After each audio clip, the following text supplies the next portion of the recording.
আমি আমি jelly খাইরাম, jelly. Jelly দাও আমারে। না না, ওগো আমার লাগে আনছি, আমি ব্রেড দিয়ে খাইতাম। দিও আমারে। না না, আমি আনছি, আমি খাইবার লাগি, তোমারে দিবার লাগিনি।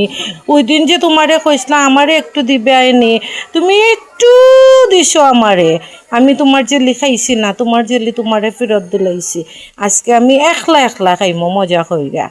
শুনো, তুমি যদি আমার জেলি দাও, আমার পকেটের মধ্যে 20 টাকা আছে, আমি তোমার 20 টাকা দিব, এটা 5 টাকা, এটা তুমি আর 60 টাকা কিনতে পারবে। 20 টাকা দিবেনি? তো ঠিক আছে, ও নে আগে জেলি। দেও তুমি। আগে দিতাম, আচ্ছা দিয়ে আমার হাত খালি করি দে, 20 টাকা দে। চোখ বন্ধ করছি। এ মা, টাকা কো? টাকা ওই যে তোমার আদা টাকা। তুই আমার উল্লু বানাইছ। বানাই বলো মানে আয়া। দাঁড় আজকো তোর ওই দৌড় দৌড় দৌড় দৌড় দৌড় দৌড় দৌড়।